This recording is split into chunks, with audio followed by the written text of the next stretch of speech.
এই মাস রমজানের সূচনার মাস।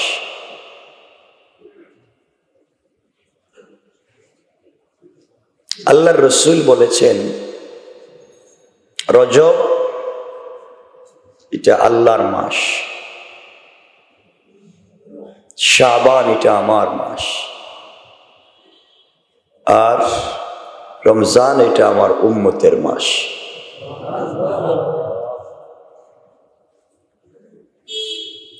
এই মাসে অনেক বরকত, অনেক ফজিলত আছে। খুব মনোযোগ দিয়ে শুনবেন। আমরা পড়ে গিয়েছি একটা বিপদে।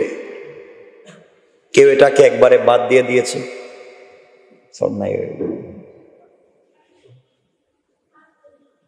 কেউ এটাকে একবারে বাদ দিয়ে দিয়েছে, আর কেউ এটাকে নিয়ে বিদআত শুরু করেছে। বাড়াবাড়ি এবং ছাড়াছাড়ির মাঝখানে পড়ে গেছে মাস। এজন্যে আমাদেরকে খুব মনোযোগ দিয়ে শুনতে হবে যে আসলে এই মাসে আমাদের করণীয় কি। কথা কি শুনতে পাচ্ছেন?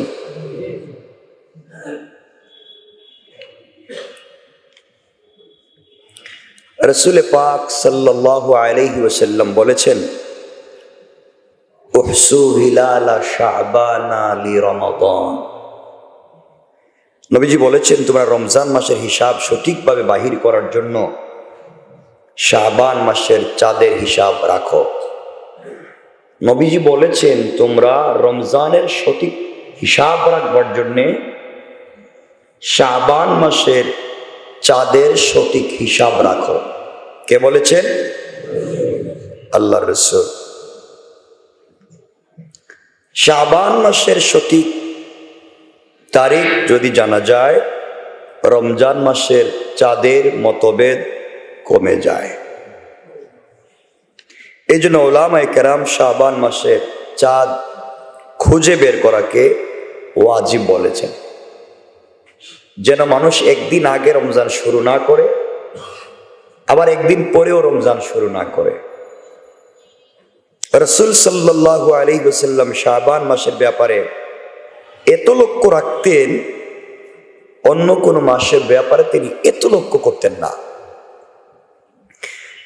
রাসূল পাক সাল্লাল্লাহু আলাইহি ওয়াসাল্লাম ইরশাদ করেছেন, লা ইয়াতাকাদ্দামান্না আহাদুকুম রমাদান বিসাওমি ইয়াওমিন আও ইয়াওমাইনি ইল্লা আন ইয়াকুনা রাজুলুন কানা ইয়াসুমু ইয়াওমান ফালইয়াসুম যালিকাল ইয়াওম। তোমাদের কেহ যেন রমজান একদিন বা 2 দিন আগে থেকে রমজান শুরু হয়ে গেছে মনে করে রোজা না রাখে। অর্থাৎ আজকে রমজান আসেইনি, আপনি রমজান চলে এসেছে মনে করে রোজা রাখলেন, এটা রমজানের রোজা হবে না, বরং আরো গুনাহ হবে। কারণ আপনি রমজান মনে করে রাখতে গেছেন কেন? এজন্য রাসূল বলেছেন, এই আশঙ্কা তোমরা এই কাজ করতে যাইও না। এই জন্যই তোমরা শাবান মাসের হিসাব রাখো। কে বলেছেন? শাবান অনেক দামি মাস, আর এই মাসের নিসফে শাবান, আপনারা যাকে শবে বরাত নামে চেনেন, এই নামে এই শব্দ হাদিসে পাবেন না, যেহেতু ফার্সি, হাদিসে পাবেন না। সব মানে রাত, বরাত মানে বরকত, পুণ্যের রাত, এই নামে তো হাদিসে পাবেন, এটা ফার্সি শব্দ। হাদিস আছে নিসফে মিন শাবান, শাবানের 14 তারিখের রাত। রাসূল পাক সাল্লাল্লাহু আলাইহি ওয়াসাল্লাম এই মাসে অনেক আমলের কথা বলেছে। এই হাদিসগুলা যদিও সনদান অনেকাংশে সহিহ না, কিন্তু আমলের দিক থেকে এক কথাকে একাধিক সাহাবী বর্ণনা করেছে।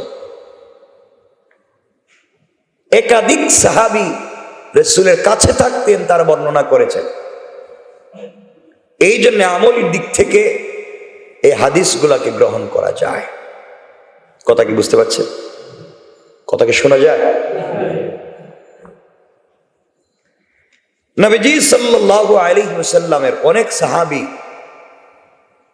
হাদিস বর্ণনা করেছেন এই 14 তারিখ দিবাগত রাত সম্পর্কে। কিন্তু আমাদের দেশে কেউ বলতেছে নিসফে শাবান, শবে বরাত, নিসফে শাবান বলতে কিছু নাই, এরা সব ভুয়া। একথা যারা বলে এরা নিজেরাও ভুয়া, বুঝছেন? এভাবে ভুয়া বলা যায় না। আর যারা বলেছে এই রাতই সব, এরা মারাত্মক অপরাধী। কারণ এই রাতের থেকে দামি রাত আছে লাইলাতুল কদর, নাই? এই রাত থেকে আরো দামি রাত আছে রমজান মাসের শেষ বেজুর রাতগুলা, ঠিক না? আচ্ছা, এই রাত থেকে আরো দামি আছে ঈদের রাত, এর দিনের চাইতে আরো দিন আছে। কোন দিন? কোন দিন? আরাফার দিন আছে, শাওয়ালের 6টা দিন আছে না নাই? আচ্ছা, এগুলো আমরা জানি না। মনে রাখবেন কিছু স্পেশাল দিন আছে। আগেকার উম্মতেরা হাজার হাজার বছর পৃথিবীতে ছিলেন, তারা হাজার বছর ইবাদত করেছেন, কিন্তু আমরা তো বাংলাদেশের গড় আয়ু কত? এত বেশি? এটা কি কইল আপনাদের? মানে বাড়ায় ফেলাইতেছেন আপনারা? 52 থেকে 54 বাড়াই দিছে। বাড়াইছে কি আল্লাহ বাড়াইছেন? যাই হোক, বাড়ান আপনারা, সবাই 100 বছর বাঁচছেন, আরো ভালো। এটা তো ভালো কথা, বাড়াইয়া কমে এলাম। আমি যেটা বোঝাতে চাই যে 60-100 বছর আমাদের গড়ায়, কিন্তু আগেকার উম্মত তো তারা সুন্নতে খতনাই দিত 800-900 বছর বয়সে। মা বুঝেন নাই কিছু? তাহলে এদের সাথে আপনি আমল দিয়ে পাল্লা দিবেন কেমনে? এই জন্য আল্লাহ রাসূল আল্লাহর কাছে মেরাজে গিয়ে বলেছিলেন, আল্লাহ আমার উম্মতের হায়াত এত কম, আর তো হাজার বছর হাজার উম্মতদেরকে হায়াত দিয়েছেন, আমার উম্মতের এদের কাছাকাছি যাবে কেমনে? আল্লাহ বলছেন, পয়গম্বরে আরবি তোমার উম্মতকে আমি কিছু স্পেশাল রাত, স্পেশাল দিন দিয়েছি, তারা যদি এক এক দিন এক এক রাত ইবাদত করে হাজার মাস, হাজার শত বছর ইবাদতের চাইতেও সওয়াব পেয়ে যাবে। চিন্তা করছে, আল্লাহ দিয়ে দিলে। সংক্ষেপ বলি, আপনি যদি লাইলাতুল কদর পান আর এক রাত্রে যদি ইবাদত করতে পারেন, তাইলে আপনি 83 বছর চাইতে বেশি দিন ইবাদতের সওয়াব পাবেন, মোটামুটি 100 বছর। তাহলে আপনার বয়স যদি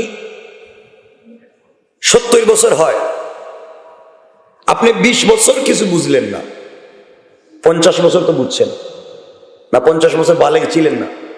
ছিলেন। 50 বছরে কমপক্ষে 50টা লাইলাতুল কদর গেছে। এক লাইলাতুল কদরে যদি 100 বছর হয়, তে 50টায় কত বছর হইল? কত বছর? কয় হাজার? 5000। সুবহানাল্লাহ। তাহলে এক রাত্রির ইবাদত করেও আপনি 5000 বছরের সওয়াব পাবেন। না আরো আসতে কোন? সুবহানাল্লাহ, এটা বাদ দেন, জোরে পড়েন সুবহানাল্লাহ পড়েন। এক রাত। এখন বাকি রইল রমজানের শেষ 10 দিন, বাকি রইল শাওয়ালের প্রথম 10 দিন, বাকি রইল আরাফা, বাকি রইল মিনা মুজদালিফা, বাকি রইল শাবান। এগুলো আছে না নাই? বাকি রইল ঈদের দিন, আছে না নাই? এই দিনগুলো তো বাকি রইছে, এই দিনগুলোতে ইবাদত করলে তো আরো বাড়বে। 5-6 হাজার বছর আল্লাহ কারো হায়াত দেন নাই, তাইলে এত বছর 800-900 বছর তারা ইবাদত করছে বাচ্চা, আর আপনি এক রাত্রে ইবাদত করে 5000 বছরের সওয়াব। সুবহানাল্লাহ বলেন। এভাবে আমাদেরকে খুঁজে খুঁজে বাইর করতে হবে। দেখছেন না, আমলের কিন্তু একটা মৌসুম আছে। মৌসুম বুঝেননি? সময় দেখেন না, তা গ্রামে গঞ্জে বুঝবেন এটারে কি বলে। ওই যে সময় মাছ ধরে, ফুটা ফুটা পানি পড়ে, সবাই দেখবেন মাছ ধরতে যায়, যায়নি একটা যায়, ওইটা মাছ ধরার টাইম। পানি পড়তেছে আর মাছ উঠতেছে, সবাই দেখবেন রাত জেগে এখানে দাঁড়ায় থাকে মাছ ধরার জন্য। আবার দেখবেন আকাশের ডাক ডুক বন্ধ হয়ে গেলে আর মাছ উঠে না, ওটা টাইম। তাহলে আপনাকে ওই টাইমটাকে ফলো করতে হবে। আপনি সারা রাত ঘুমালেন, ফজরের সময় মসজিদে এসে বলেন আমারে মাফ করে দাও, আল্লাহ বলবে ঘটনা কি, এখন আইসো কেন? সারা বৎসর, পুরা বৎসর আমরা আল্লাহর দরজায় নক করি, আল্লাহ মাফ করো, আল্লাহ মাফ করো, আল্লাহ তোমার দরজার গোলাম। আর নিসফে শাবানের রাত্রে আল্লাহ নিজে বান্দার দরজায় এসে বলে তুই কি চাস, আমি হাজির হয়ে গিয়েছি। আপনি পুরা বছর আল্লাহর কাছে বলতেছেন, আর নিসফে শাবানের রাত্রে আল্লাহ এসে বলতেছেন। আপনি ওই সময় কই আপনি সার দোকানে সিগারেট খাইতেছেন, হ্যাঁ? আপনি দল বেঁধে আজিমপুর গুরুস্থানে বসে রয়েছেন, ভ্যান গাড়ি ভাড়া কর, আগামীকালকে ভাড়া বাড়িয়েছি, বাস কি ভাড়া কর, একসাথে আড্ডা দিব, ঠিক না? আড্ডা দেওয়ার রাত, যে কথা আমরা অগুছালো বলবো না। আল্লাহর কাছে আপনি যদি কোনো অফিসে জব করেন, আপনাকে কিন্তু অফিসে ফাইল জমা দিতে হয়। কারো কারো অফিসে প্রতিদিন, কারো কারো অফিসে উইকলি, সপ্তাহে, কারো কারো অফিসে মান্থলি, আর কারো কারো অফিসে বাৎসরিক অডিট হয় না, হয় না? বলেন হয় না? আল্লাহর কাছেও ফেরেশতারা প্রতিদিন রিপোর্ট দেন। দিনের ফেরেশতারা সন্ধ্যার সময় রিপোর্ট দেন, রাতের ফেরেশতারা ফজরের পরে রিপোর্ট দেন, আর আবার সপ্তাহে 2 দিন রিপোর্ট দেন, সোমবারে বৃহস্পতিবারে। কেউ কেউ বলেছেন অন্য দিন, 2 দিন আল্লাহর কাছে রিপোর্ট দেন। আর পুরা বৎসরের রিপোর্ট আল্লাহ দেখেন এই লাইলাতুল নিসফে মিন শাবান, শাবানের 14 তারিখ দিবাগত রাত্রে পুরা রিপোর্ট আল্লাহর সামনে হাজির করা হয়। আল্লাহর কাছে আপনার অফিসের বস অডিটে আসছে, আমি আগেই বলেছি পুরা বছর আমরা আল্লাহর দরজায় নক করি, আর নিসফে শাবানের রাত্রে আল্লাহ নিজে নক করে। সুবহানাল্লাহ বললেন না? হঠাৎ দেখলেন একদিন আপনার অফিসের বস আপনার অফিসে এসে যদি দেখে আপনি লুডো খেলতেছেন, কি বলেন? চাকরি ঠিকঠাক কথা বলতেছেন না কেন? থাকবো না, আপনি সব সময় কাজ করেন, আপনি কাজের প্রতি খুব দায়িত্বশীল, কিন্তু বস এসে দেখতেছে আপনি কাজে নাই, আপনার প্রতি সন্তুষ্ট? কথা বলছেন না কেন? না অসন্তুষ্ট? অসন্তুষ্ট। আর অফিসে বস এসে যদি দেখে না আপনি কাজেই আছেন, তাহলে চিন্তা করবে সারা বছর ওরে কাজে শুনছি, আমি নিজের চোখে এসে দেখতেছি কাজ করতেছে, খুশি হবে না বেজার হবে? সবাই বলেন, বেতন কমায় দিব না বাড়াইয়া দিব? বোনাস একটু কমাইবো না বাড়াইবো? পুরা বছরই তো আপনার রিপোর্ট আল্লাহ দেখে। আল্লাহ নিজে আসছেন, এসে দেখলেন নিসফে শাবানের রাত্রে আপনি চার দোকানে বসে চা খাইতেছেন, কোন লাভ হইল? এই সময় যদি আল্লাহ দেখে আসে আমার বান্দা ইবাদতে আছে, আল্লাহ খুশি হয়ে যায় আর বান্দাকে মাফ করে দেয়। সবাই পড়েন না সুবহান। তাইলে আমরা ইবাদত করবো তো ইনশাল্লাহ? বলেন না ইনশাল্লাহ? কেমনে করবেন এই লাইন তো জানেন। আপনারা সারাদিন রোজা রাখবেন, আর বিকালবেলা বিড়াল, কুমির, বাঘ, ভাল্লুক ওগুলো দিয়ে ইফতার করবেন। হ্যাঁ, এগুলা কিছু হুজুর বানাইছে, হুজুর, ওই যে হালুয়া, কে বানাইছে? হুজুর হালুয়া হুজুর। হ্যাঁ, হালুয়া খাওয়ার জন্য এটা হুজুররা বানাইছে। সারাদিন মহিলাদেরকে দিয়ে করে রুটি হালুয়া বানায় নয়, সারাদিন বানাইতে বানাইতে ক্লান্ত, মাগরিবের পরে বেচারি হয়তো গোসল করছে, ঘুমায় গেছে গা, সারা রাত ঘুমিয়ে কাটায় গেছে। ঘুম থেকে উঠতে ঘটনা কি, রাত তো গেছে, হালুয়া তো বানাইছি, কোন লাভ হয়েছে? কথা বলছেন না কেন? হালুয়া। রাসূল পাক সাল্লাল্লাহু আলাইহি ওয়াসাল্লাম উহুদের যুদ্ধে দাঁত শহীদ হয়েছিল। ওই সময় দাঁত দিয়ে চাবাইতে পারতেন না, খাইতে পারতেন না, ওই জন্য সাহাবায়ে কেরাম তাকে নরম জিনিস বানাইয়া খাওয়াইছিলেন, হালুয়া। দাঁতে সমস্যা ছিল, দাঁত ভাঙ্গা বিশ্বনবীর। আর আপনার দাঁত এখন ভাঙ্গা না বালা? তাহলে হালুয়া খান কেন? আপনি এটা রাখছেন কেন এখন? আমার কথা কি আপনারা বুঝতে পারছেন না? অনেকে কষ্ট পাচ্ছেন মনে হয়। এই যে কথা কইতেছেন, কষ্ট পাইতেছেন। হ্যালো খান, জনমের মতো খান, সব হইতো না, খান। আমি সবের কথা বলতেছি, এভাবে নয়। রাসূল যেভাবে নিসফে শাবানের রাত্র কাটিয়েছেন, আপনাকে এভাবেই কাটতে হবে। কথা বলেন না কেন? আচ্ছা, আমরা কথা নিয়ে আসবো। রাসূল সাল্লাল্লাহু আলাইহি ওয়াসাল্লামের কলিজার টুকরা স্ত্রী আমাদের মা আম্মা জান আয়েশা বলেন, রাসূল এই রাত্রে এত বেশি নামাজি ছিলেন যে আমি মনে করেছি রাসূল নাই।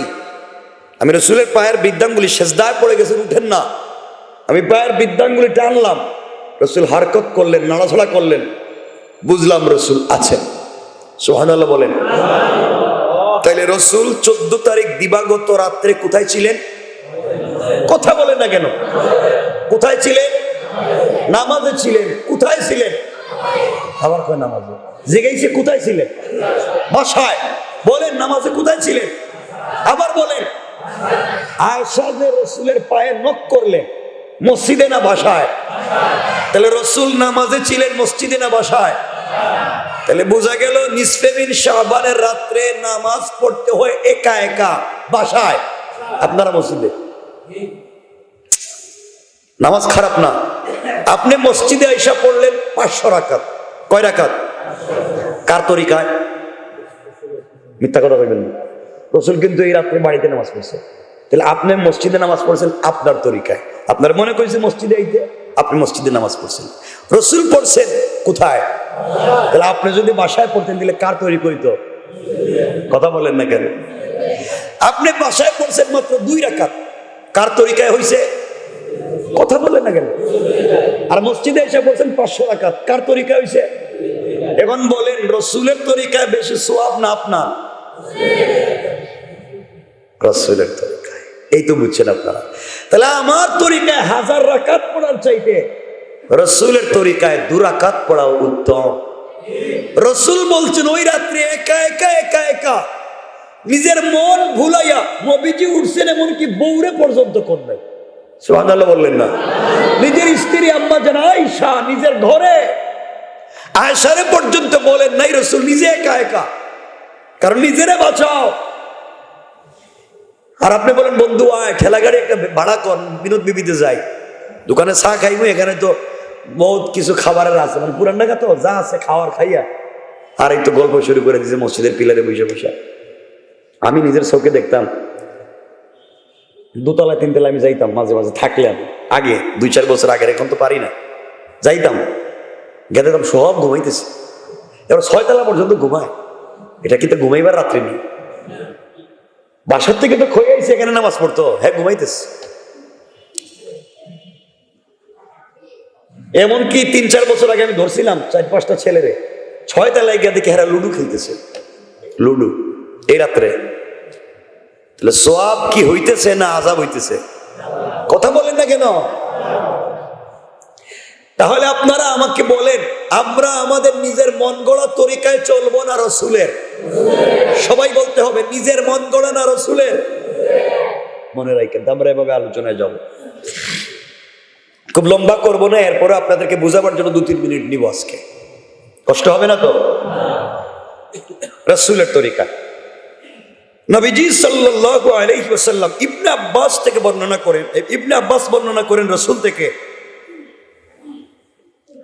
সারা বছর হায়াত, মৌত, রিজিক, আপনি বিয়ে করবেন কিনা, আপনার বাচ্চা হবে কিনা, আপনি ঘর বানাইবেন কিনা, আপনি অসুস্থ হবেন কিনা, এই সব বিষয় আল্লাহ লাইলাতুল কদরে লৌহে মাহফুজ থেকে নকল, লাইলাতুল কদরে লৌহে মাহফুজ থেকে সংরক্ষণ করে দেন। আর লাইলাতুন নিসফে মিন শাবান, এই রাত্রে ফেরেশতাদের কাছে তাদের দায়িত্ব হিসাব বুঝিয়ে দেওয়া হয়। সুবহানাল্লাহ বলেন। তাহলে মিলাইয়া দিলাম। নবীজি সাল্লাল্লাহু আলাইহি ওয়াসাল্লাম বললেন, আল্লাহর দরবারে এই রাত্রে যখন আমল পেশ করা হয়, আল্লাহ যখন নিজে দেখেন কোন বান্দা নামাজে আছে, বান্দা জিকিরে আছে, বান্দা তসবিহ পড়তে আছে, তখন আল্লাহ খুশি হইয়া যান এবং সাথে সাথে বান্দাকে মাফ করার ঘোষণা দিয়ে দেন। সুবহানাল্লাহ বলেন।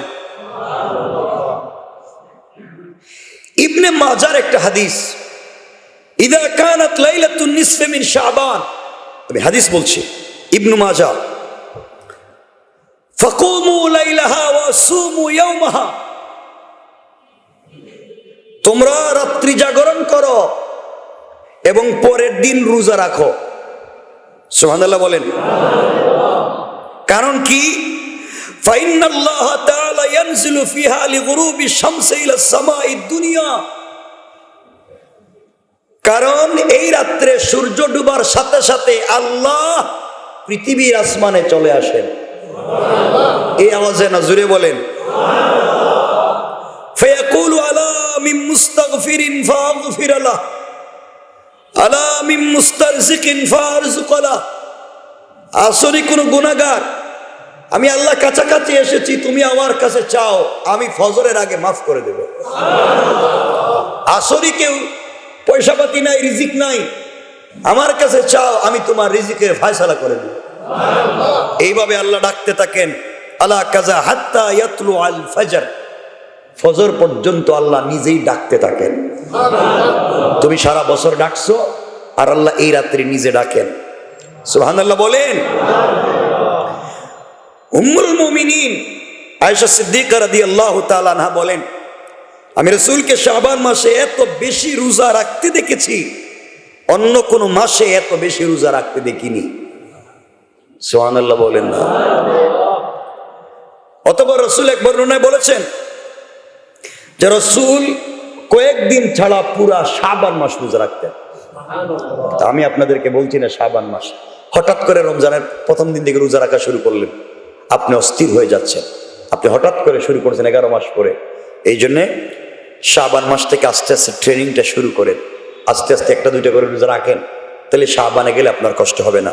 রাসূল বলেছেন, ইজান তাসাফা শাবান ফালা তাসুমু, শাবান যখন অর্ধেক হয়ে যায় তোমরা নফল রোজা রাখো না, কারণ রমজান চলে আসতেছে, তোমরা প্রস্তুতি শুরু করো। সুবহানাল্লাহ পড়ে।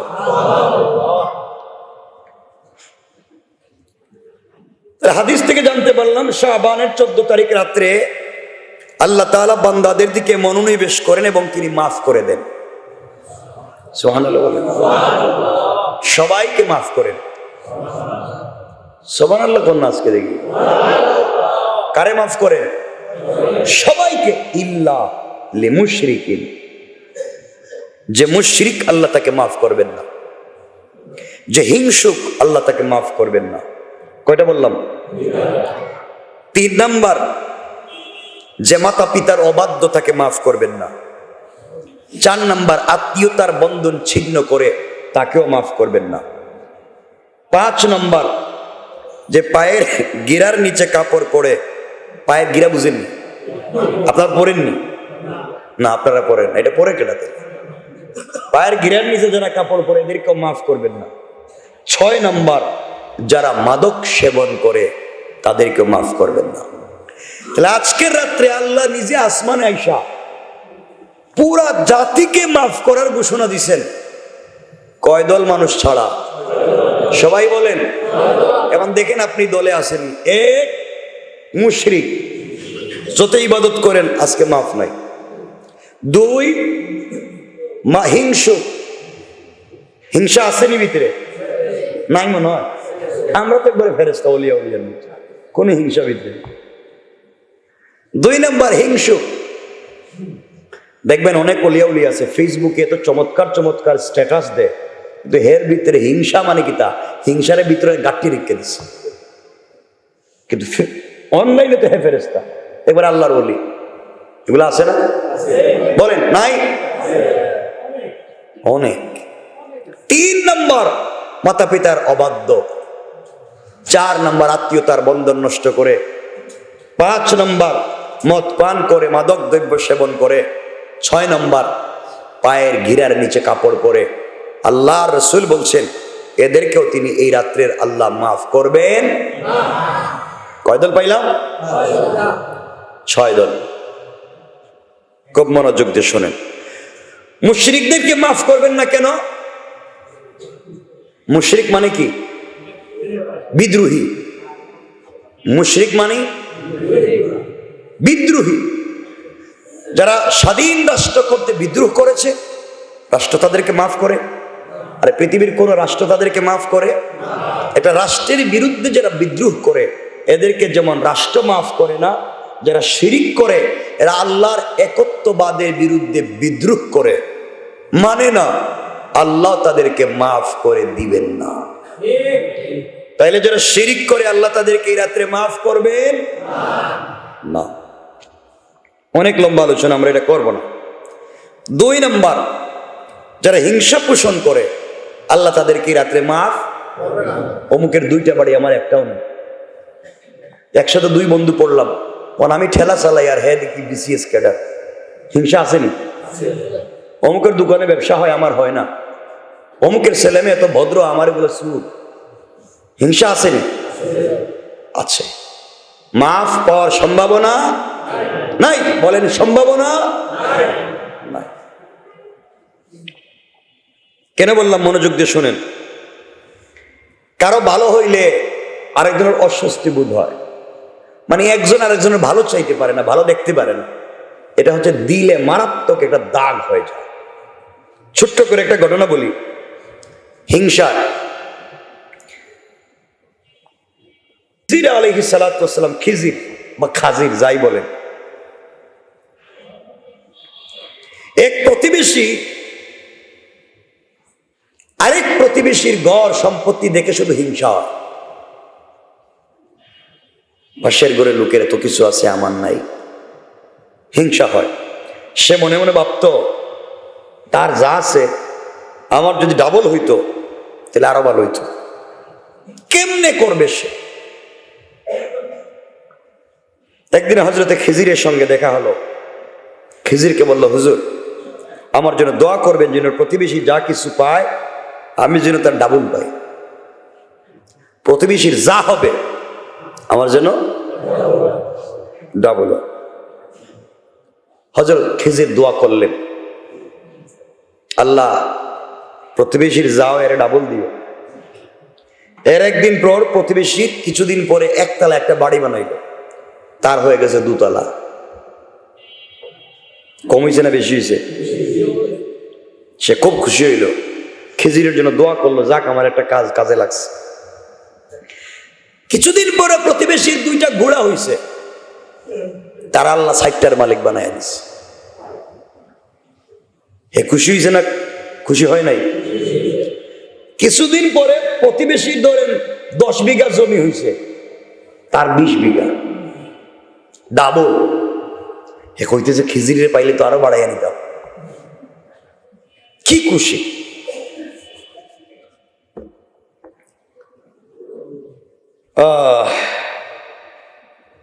এইভাবে চলতে লাগলো। চলতে চলতে অনেক সম্পদের মালিক।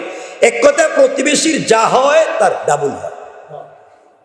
কিছুদিন পরে হঠাৎ করে প্রতিবেশীর একটা চোখ নষ্ট হয়ে গেছে, তার 2টা নষ্ট হয়ে গেছে। কি বুঝলেন আপনারা? কারি ভালোটা বুঝছেন? প্রতিবেশীর চোখ নষ্ট হয়েছে কয়টা? এবং তা তো ডাবল হওয়া দরকার। হে দোয়া করছে কি হইতো? কথা বলেন না কেন? মানে হ্যাঁ কয়টা গেছে চোখ? 2টা।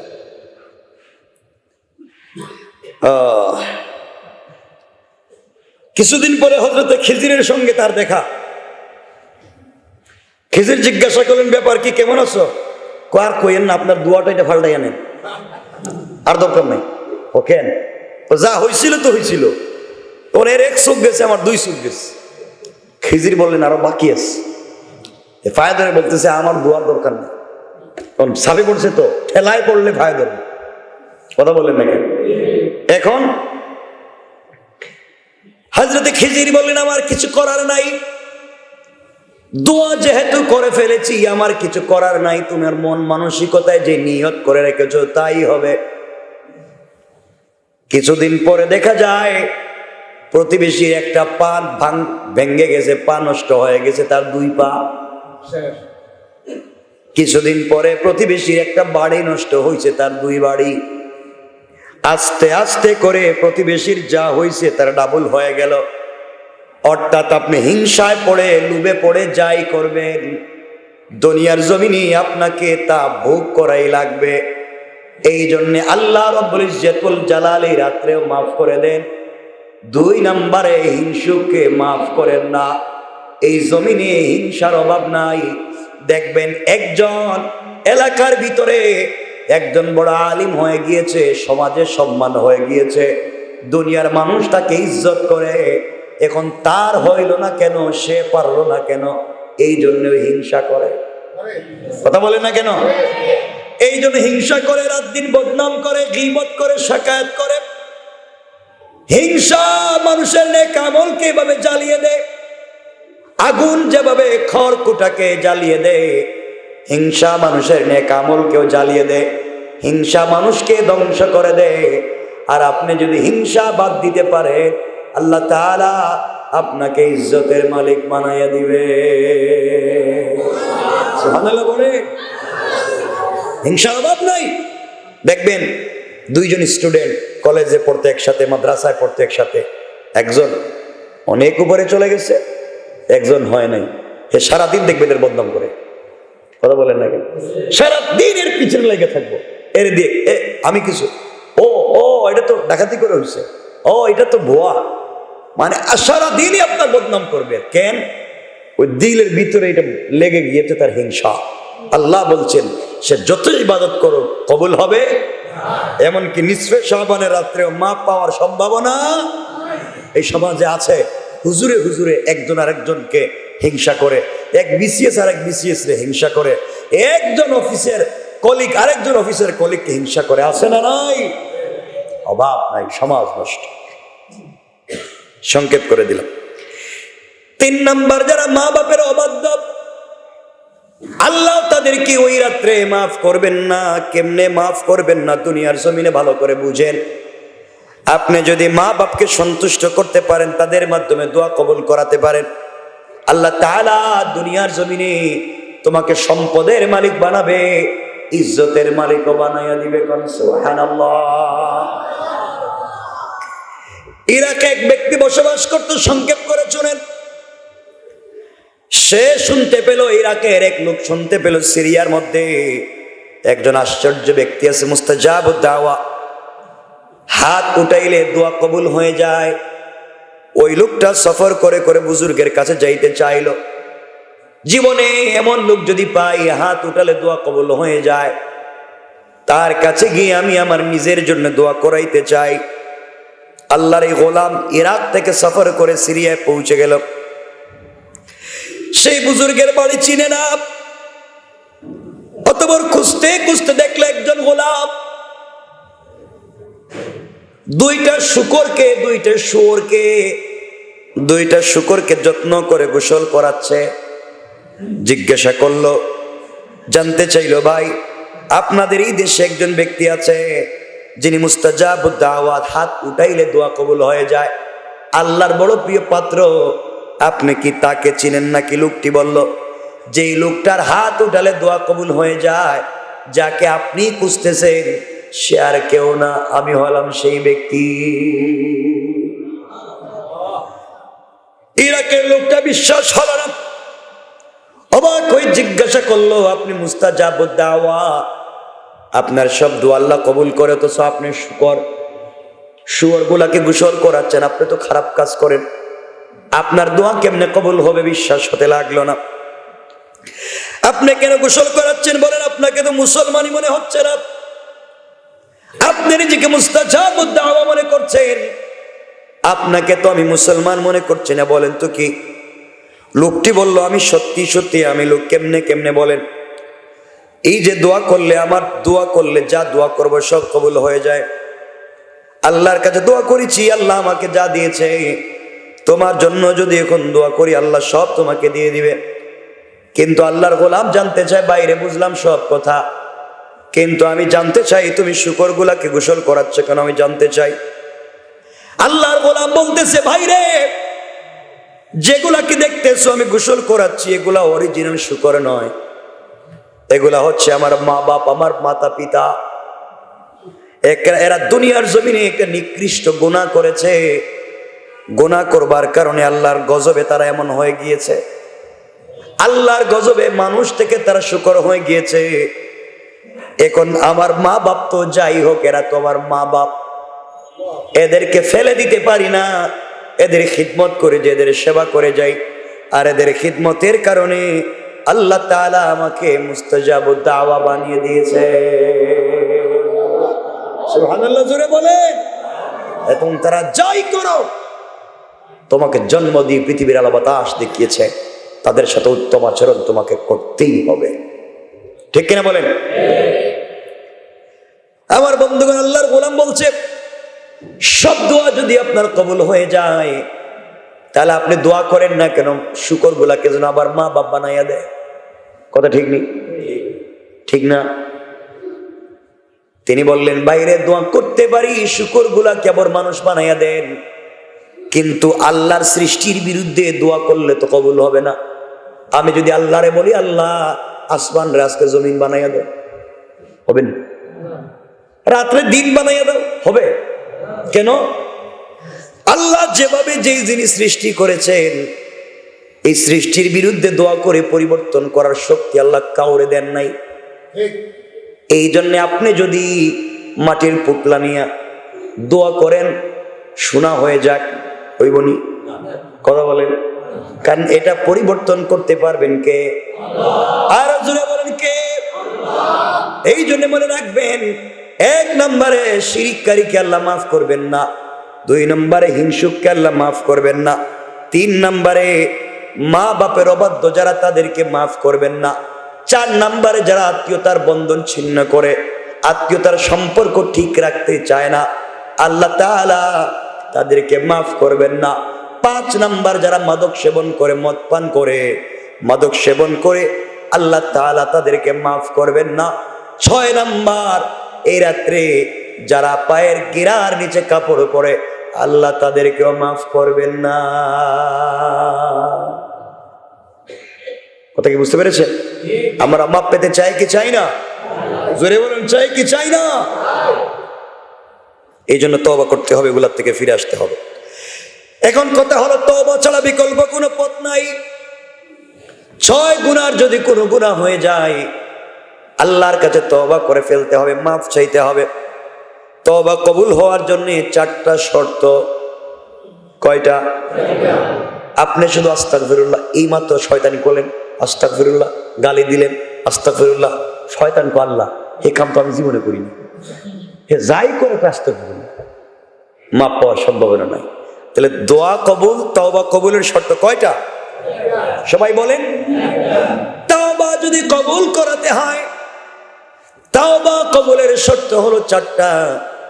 1 নম্বর, আল্লাহর রাসূলকে আল্লাহ জানিয়ে দিয়েছেন, অতীতে যত গুনাহ হয়েছে তার জন্য মনে মনে অনুতপ্ত হতে হবে, অনুতাপ করতে হবে যে সত্যি আমি অন্যায় করে ফেলেছি, আমার বড় ভুল হয়ে গিয়েছে, যদি আমার মাফ না হয় আমি জাহান্নামে যাব, আমার কঠিন শাস্তি হবে, সেই শাস্তি আমি সহ্য করতে পারবো না। এইভাবে যদি কেউ পিছনের জিন্দেগির গুনার জন্য অনুতপ্ত হয়ে যায়, অনুতপ্ত হয়ে আল্লাহর কাছে ক্ষমা চায়, আল্লাহ রাব্বুল ইজ্জত ওয়াল জালাল বলেছেন, বান্দা হাত উঠাতে দেরি, মাফ করতে দেরি হবে না। পড়েন সুবহানাল্লাহ। তাহলে 1 নম্বর, তওবা কবুলের জন্য শর্ত হলো গুনার জন্য কি হতে হবে?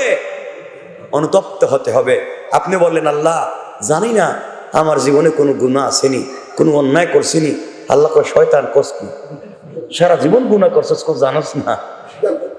এইভাবে দোয়া করলে কাজ হইতো না, আপনাকে স্বীকার করতেই, আল্লাহ চক্ষু বন্ধ করলে শুধু গুনাই দেখি, শুধু নাফরমানি দেখি, গুনাহ ছাড়া আর কিচ্ছু নাই, আপনি মাফ করে দেন। কারণ আপনি বলেন, আমি জানি না, আমি কইতেই পারি না। আমরা তো এভাবেই দোয়া করি, আল্লাহ আমার মনে পড়তেছে না কি গুনাহ করছি। এ কি আল্লাহর ওলি, তার মনেই নাই। আর এই মাত্র সিগারেট খেয়ে আসছি। সিগারেট খাওয়া ভালো কাজ? 2-3 জনে কইতেছে যারা খায় না, আমি জানি, আর যারা খায় হেরা তো কইতেই না। সিগারেট খাওয়া ভালো কাজ? বাদ দেওয়া যায় না? দেন না কেন এগুলো, বাদ দিয়ে দেন, এটা ভালো না। ফুসফুসা প্রবলেম হয়, লাংসে প্রবলেম হয়, অনেক ঝামেলা হয়, বাদ দেওয়া যাবে না। ইনশাল্লাহ কোন নাকি জোরে কোন না ইনশাল্লাহ। আর এগুলা ভালো না, এগুলা বাদ দেন। এরপরে যারা পান খান, ওই যে পানের মধ্যে কি খায়, জর্দা, এটাও বাদ দেন। ইনশাল্লাহ বলেন না, এরা ইনশাল্লাহ কইতো না তো, ইনশাল্লাহ কোন, এগুলো বাদ দেন, এগুলো কেন খাবে। যাই হোক, তওবা কবুলের 1 নম্বর শর্ত কি? পিছনের গুনার জন্য অনুতপ্ত হওয়া, অনুতাপ করা, স্মরণ করে আল্লাহর কাছে চাওয়া। 2 নম্বর, যে গুনাহ থেকে আমি তওবা করব সেই গুনাহ এখন থেকেই ছেড়ে দিতে হবে। গুনাহ জারি রেখে মুখে মুখে তওবা করলে মাফ হবে না। আপনি গুনাহ চালু রাখছেন, আবার আস্তাগফিরুল্লাহ, আবার তওবা, মাফ পাওয়ার সম্ভাবনা বলতে হবে নাই, মাফ পাওয়ার সম্ভাবনা।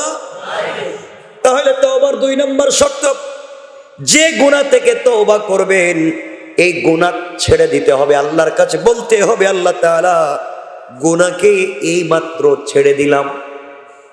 ঠিক।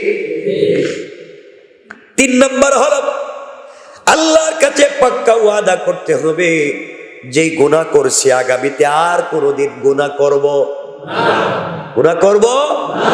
তাহলে বুঝছেন নি তওবা কবুল হইব কেমনে? আমরা তো মনে করতেছি তওবা সব কবুল করে দিছি, শর্ত মানতে হবে। 1 নম্বর, যে গুনাহ থেকে তওবা করতে, 1 নম্বর অনুতাপ করতে হবে। 2 নম্বর, যেই গুনাহ থেকে তওবা করতেছে গুনাহ এই মুহূর্তে ছেড়ে দিতে হবে।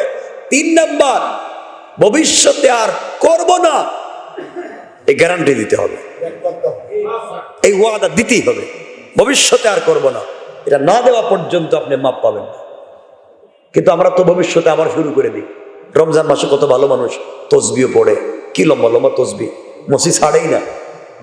আর শুধু রমজান যায় মনে হয় শয়তান ছাড়া পাইছে মাত্র, আবার আগের মতো ধুমধাম করে গুনার কাজ শুরু হয়ে যায়। ঠিক কিনা বলেন? রমজান মাসে গান বাজনা ডেকসেট বাজানো বন্ধ, খালি রমজান ঈদের সাথ দেখা যায় তো ভাড়া কর ডেকসেট, টাকের উপরে তুল, কথা কর না কেন, পুরো ঢাকা শহরে বাজা, শয়তান ছাড়া পাইছে। তাহলে তো গুনাহ মাফের সম্ভাবনা, বলেন না সম্ভাবনা। 4 নম্বর, গুনাহ যদি কোনো বান্দার হক নষ্ট হয়ে থাকে, গুনাহ যদি বান্দার হক হয়, গুনাহ আল্লাহর হক হলে আল্লাহর কাছে চাইবেন। গুনাহ যদি কোনো বান্দার হক হয়, বান্দার কাছে মাফ চাইবেন। আপনি বান্দার হক নষ্ট করে কাবা ঘরের গিলাফ ধরে কাঁদলেও দোয়া কবুল হবে না। কথা বলেন। আপনি আমার 500 টাকা মাই রেখেছেন, আমার ধরেন, আমি আমার কথা বললাম, আমি মাফ না দিলে আল্লাহ মাফ করে দিব? কথা বল না কেন? আমি আপনারা গালি দিছি, আমি আপনারা গালি দিছি, মানে আপনি আমার মাফ না করে দিলে আল্লাহ মাফ করে দিবে? আমি আপনার গীবত করছি, আমি মাফ না, আপনি না মাফ না করলে আমাকে আল্লাহ মাফ করবে? এই জন্য হলো 4 নম্বর সত্য হলো, অন্যায় যদি অপরাধ যদি কোনো বান্দার হক নষ্ট হয়ে থাকে, যদি আমি জমি দখল করে থাকি, পয়সা এনে থাকি, সুদ খাই, ঘুষ খাই, এগুলা তার কাছে ফিরিয়ে দিতে হবে, তার কাছে তওবা করতে হবে, পরে আল্লাহ মাফ করে দিবেন। এমনকি গীবত যদি করে থাকি, কাউকে যদি মনে কষ্ট দিয়ে থাকি, মারধর করে থাকি, তার কাছে গিয়ে ক্ষমা চাইতে হবে, এরপর আল্লাহ মাফ করবেন। আল্লাহ বলছেন, বান্দারে তুমি যদি কাবা করে গিলাফ ধরো, কান্না করো, আর কারো মনে যদি কষ্ট দিয়ে থাকো, সে যদি মাফ না দেয়, জিন্দেগিতেও তোমাকে আমি মাফ দিব না। আল্লাহু আকবার। এই জন্য মাফ চাইতে হবে। আপনি কার হক নষ্ট করে থাকলে তার কাছে গিয়ে হক পৌঁছে দিতে হবে। সে যদি মরে যায়, তার আত্মীয় স্বজন থাকলে তাদের কাছে হক পৌঁছে দিতে হবে। এখন আত্মীয় স্বজনও নাই, সেও নাই, তাহলে সে যে পরিমাণ হক পায় ওই পরিমাণ সদকায়ে জারিয়া করে দিতে হবে। কিয়ামতের দিন সে যখন সওয়াবগুলা দেখবে, এই সওয়াবগুলা পেয়ে হয়তো আপনাকে আল্লাহর সামনে মাফ করে দিবে। সুবহানাল্লাহ পড়েন। কথা কি বুঝতে পেরেছেন? আমার কথা কি বুঝছেন? তাইলে তওবা কবুলের শর্ত কয়টা? 1 নম্বর অনুতপ্ত হওয়া, 2 নম্বর যে গুনাহ থেকে তওবা করব গুনাহ এখনই ছেড়ে দিতে হবে, 3 নম্বর ভবিষ্যতে করব না ওয়াদা দিতে হবে, 4 নম্বর বান্দার হক হলে বান্দাকে পৌঁছে দিতে হবে। বান্দা মারা গেলে আত্মীয় স্বজনকে দিতে হবে। আত্মীয় স্বজন মারা গেলে কাউকে খুঁজে না পাইলে আল্লাহর রাস্তায় সদকা বলতে সদকায় জারিয়া। সদকা বলতে হুজুরের 500 টাকা দিয়ে হুজুর চা খাইয়ে, তো এটা কি তৈল? হুজুর চা খাইলে তোমার লাভ কিতা? হ্যাঁ লাভ হইল। হুজুর 500 টাকার নাস্তা কইলেন, তো হুজুরের সকালের নাস্তা হয়েছে, তোমার লাভ কি? দেখি রাখো কন লাভ হয়েছে, তাহলে কি তৈল? তো হুজুরে দিলে লাভ হইল কি? সাদকায়ে জারিয়া। আপনি যে এলাকায় টিউবওয়েল নাই, একটা টিউবওয়েলের ব্যবস্থা করে দেন, মানুষ পানি পান করবে, আপনি সওয়াব পাবেন। পৃথিবীর বিভিন্ন প্রাণীরা এখান থেকে পানি পান করবে, সওয়াব পাবেন। মানুষ ওযু করবে, গোসল করবে, আপনি সওয়াব পাবেন। রাস্তায় একটা গাছ লাগাইয়া দেন, মানুষ ছায়া নিবে, সওয়াব পাবেন। সুবহানাল্লাহ। মসজিদের নিচে ফাইলিং এর কাজ হচ্ছে, মাদ্রাসার নিচে এতিমখানায় ফাইলিং এর কাজ হচ্ছে, ওখানে দিয়ে দেন। ওখানে কি মনে করেন ফাইলিং কিটা কি আবার পাল্টাইতে পারবো? কথা কন না কেন? আমি একটা ফ্যান দিলাম, কালকে নষ্ট হয়ে যেতে পারে, ওটা ফালাই আরেকটা লাগাই দিতে পারে, লাগাইতে পারে না, কিন্তু নিচের এটা ভাঙতে পারবো নি। সদকা জারিয়ার কন্ডিশন বুঝেন না। একটা মাদ্রাসা হবে, এটা এতিমখানা হবে, 1 শতক জায়গা, 1 জায়নামাজ জায়গা, ওখানে কিনে দেন। কিয়ামত পর্যন্ত যতদিন কিয়ামত না হবে অতদিন এটা থাকবেনি, থাকবেনি। আর আপনি এটা রয়্যালিটি পাইতে থাকবেন। এটাকেই বলে সাদাকায়ে জারিয়া। সুবহানাল্লাহ বলেন। আপনি বলবেন নেও, যে আমি দিলাম ফকিরের 20 টাকা দিলাম, এটা নাকি সদকায়ে জারিয়া। বুঝবেন ভালো করে। কষ্ট পাইলেন মনে আমার কথাবার্তায়? আচ্ছা, তাইলে আমরা আজকে বুঝতে পারলাম 14 শাবান দিবাগত রাত জাগরণ করে ইবাদত করতে হবে, পরের দিন রোজা রাখতে হবে। এগুলো ফরজ, ওয়াজিব না, এগুলো নফল। মন চাইলে রাখবেন, নাইলে রাখবেন না, এটা কোনো গুনাহ নাই না রাখলে। 3 নাম্বার হলো এই রাতে বেশি বেশি করে তওবা করতে হবে। 4 নাম্বার আরেকটা আমল এই হাদিসে আছে, চাইলে আপনারা কবর জিয়ারত করতে পারবেন। সুবহানাল্লাহ বলেন। চাইলে বলতেছি। কয়টা আমল বললাম? বলেন না কয়টা আমল? 4। 1 নাম্বার এই রাত জাগ্রত থেকে ইবাদত করা। 2 নাম্বার বলছি পরের দিন সুযোগ থাকলে রোজা রাখা। 3 নাম্বার এই রাতে বেশি বেশি তওবা করা। 4 নাম্বার মৃত ব্যক্তিদের জন্য কবর জিয়ারত করে দোয়া করা। এই সবগুলা নফল। মন চাইলে করবেন, না চাইলে করবেন না। রোজা মন চাইলে রাখবেন, সওয়াব আছে, না রাখলে গুনাহ নেই। কবর জিয়ারত মন চাইলে করবেন, করলে সওয়াব আছে, না করলে গুনাহ নাই। সারা রাত তওবা করেন, মাফ হবে, গুনাহ মাফ হবে। করলেন না তো কি হইল? আগের জায়গায় তো থাকলো, ঠিক আছে না? আপনার মন চাইলে আগের জায়গায় রাখেন, আর মন চাইলে মাফ করান, এটা তো আপনার কাজ, ঠিক কিনা? আমার কথা কি বুঝছেন আপনারা? মানে আপনারা রাত্রে আইবেন এদিন মসজিদে। আগে আমরাই শুরু থাকতে দেখতাম মোমবাতি জ্বালাইয়া রাস্তায় রাস্তায় ঘুরে আর জিকিরে ঠেলায় রাস্তাঘাট ভরায় ফেলায়। গুরুস্থানে গিয়ে সবাই মিলে জিয়ারত। তো গুরুস্থানে সবাই মিলে যাইতে বলছে কি? কারো জানা আছে? সবাই নীরব, কোনো কথা কইতেছে না। এরা বুঝা যাইতেছে আমার উপরে খুব মানে আক্রোশ। সেটা কইতেছেন কিনা? সবাই নীরব। জিয়ারত একা না সবাই মিলে?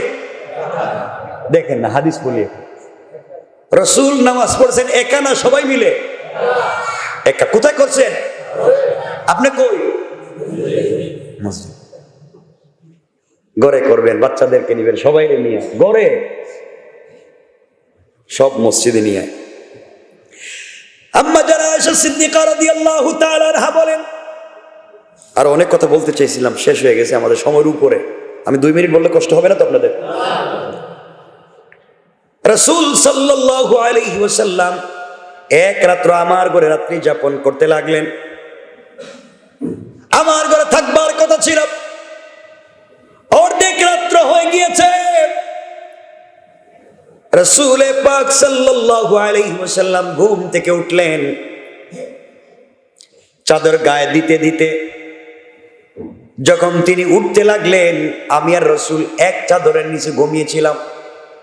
তার পরনে যেই চাদর ছিল ওই চাদরটা আমার পিঠের নিচে পড়ে গিয়েছে। কানিছে কানিছে। আয়েশা বলেন আমার পিঠের নিচে রসুলে পাকের চাদর মোবারক পড়ে গিয়েছে। রসুল আস্তে করে টান দিলেন, টান দিয়ে দেখেন চাদরটা আমার নিচে পড়ে গিয়েছে। আর টানলেন না, আমার ঘুম ভেঙে যাবে। চাদরটা এভাবে রেখে দিয়া খালি গায়ে দাঁড়িয়ে গেলেন। তারপর তিনি কোথায় যেন বের হয়ে গেলেন। আস্তে আস্তে কথাটা এভাবে হাদিসে এসছে, ইনতাআলা রুয়াইদা ওয়া ফাতাহাল বাবা রুয়াইদা ওয়া খারাজা রুয়াইদা। নবীজি বলেন, আম্মা জান আয়েশা বলেন, তিনি আস্তে আস্তে করে জুতা পায়ে দিলেন, আস্তে আস্তে করে দরজা খুললেন। জোরে জোরে না আস্তে আস্তে? বুঝেন কথা, জোরে জোরে না আস্তে আস্তে? আস্তে আস্তে জুতা পায়ে দিলেন যেন আর কেউ না বুঝে, আস্তে আস্তে দরজা খুললেন যেন আর কেউ না বুঝে। ও খারাজা রুয়াইদা, এবং আস্তে আস্তে করে বের হয়ে গেলেন। কিন্তু আয়েশা বলেন আমি সবই দেখতেছি। সুবহানাল্লাহ কইবেন না? আয়েশা কি কয়? আমি সব দেখতেছি, আমি কিন্তু ঘুমাইছিলাম না, আমি দেখতেছি রসুল উঠতে কই যায়। সুবহানাল্লাহ বললেন না? আম্মা জান আয়েশা চিন্তা করতেছেন সতীন তো আরো আছে, রসুল নিয়ে আরো কারো ঘুরে যাইতেছে কিনা। মনে হইতে পারে মানুষ হিসাবে, বললাম, কিন্তু রসুল বলতেছেন কি দেখেন। এইবার আমি উঠলাম, আম্মা জান আয়েশা বলেন আমি উঠলাম, তিনি যেন আমাকে দেখতে না পান এভাবে দূরত্ব বজায় রেখে তার পিছনে পিছনে হাঁটলাম। নবীজি কোথায় যায় রাত্রবেলা, গায়ে কাপড় নাই আমি দেখব। আস্তে আস্তে করে দেখলাম রসুল যেতে যেতে জান্নাতুল বাকি কবরস্থানে পৌঁছে গেলেন। কিছুক্ষণ দাঁড়ালেন, দুহাত উপর দিকে উঠালেন, আরো সের দিকে উঠে চোখের পানি ছেড়ে কান্না করে ডাক দিয়ে বলেছে আল্লাহ।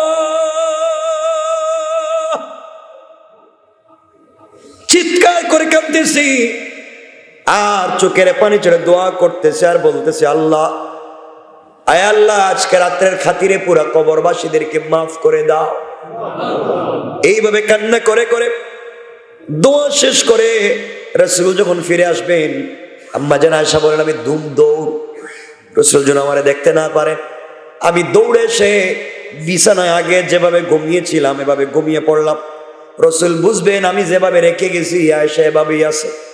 তিনি ঘরে এসে মোনাজাত করে তিনি যখন ফিরে আসলেন, আমার ঘরে আসলেন, আমি তখন শুয়ে পড়লাম। রাসূল আমার মাথায় হাত দিয়া বললেন আয়েশা রে, এভাবে দৌড় না দিলেও পারতে। আল্লাহু আকবার বলেন, আল্লাহু আকবার জোরে বলেন। আয়েশা বলেন তাহলে সব রাসূল দেখতে পেলেছে, আমি করলাম কি? আম্মা জান আয়েশাকে রাসূল পাক সাল্লাল্লাহু আলাইহি ওয়াসাল্লাম বললেন, কুনতি তাখাফিনা আইয়াহিফাল্লাহু আলাইকা ওয়া রাসূলুহু, তুমি কি মনে করলে আল্লাহ এবং তার রাসূল তোমার উপর বিচার করবে? তুমি কি মনে করেছো আজকে তোমার ঘরে রাত্রি যাপন করবার কথা ছিল, আমি তোমাকে রেখে অন্য কারো ঘরে যাচ্ছি, তোমার হক নষ্ট করতেছি? তা না, বরং আজকের রাত হলো নিসফে শাবানের রাত। আয়েশা রে তুমি জানো না এই রাত্রে আল্লাহ তাআলা দুনিয়ার আকাশে তার তাজাল্লি দেন, দুনিয়ার আকাশে তিনি চলে আসেন আর তিনি ডেকে ডেকে সবাইকে মাফ করে দেন। আমি কবরে গিয়েছি, আমি কবরের পাশে গিয়েছি, আল্লাহ তাআলা জিন্দা মানুষকে যেভাবে মাফ করবেন আমার দোয়ার খাতিরে যেন পুরা কবরবাসীদেরকেও তিনি মাফ করে দেন। সুবহানাল্লাহ বলে রাসূল সাল্লাল্লাহু আলাইহি ওয়াসাল্লাম আয়েশাকে বলছেন, আয়েশা তুমি যদি অনুমতি দাও তাহলে আমি এই রাত্রে বাকি অংশটুকু ইবাদত করে কাটাইয়া দিতে চাই। আয়েশা বলছেন, ইয়া রাসূলুল্লাহ আমি শুধু আপনাকে অনুমতি দিলাম না, আমিও এখন উঠে গেলাম, সারা রাত ইবাদতে কাটাইয়া দেব। সুবহানাল্লাহ বলেন। রাসূল কবরস্থানে গেছেন, কাউরে নিয়ে গেছেন না একা গেছেন? এমনকি কেউ দেখবে, নড়াচড়া শুনবে, এজন্য নিজের গায়ের চাদর ফালায় গেছেন। আর আপনার চাদর যদি ভাবে পড়ে ধাক্কা দিয়ে রে ফালঙ্গের নিচে ফালাই দিবে, তোর কাপড় আমার তোর নিচে পড়ে গেছে, আমি যাই এখন গুরুস্থানে। কথা বলেন নাকি? এই তো আমাদের কারবার। আমার বন্ধুগণ আল্লাহ হেফাজত করে বলেন আমিন। আরো অনেক কথা রয়ে গেছে, আজকে আর সেদিকে যেতে পারতেছি না। এরপরে আপনাদেরকে সংক্ষেপ করে বলে দিই, এই রাতে এই মাসে আরো অনেকগুলো আমল আছে, ইবাদত আছে করবার। সুযোগ থাকলে আজকে তাফসিরে বলে দিব ইনশাআল্লাহ। কথা এখানে রেখে দিলাম।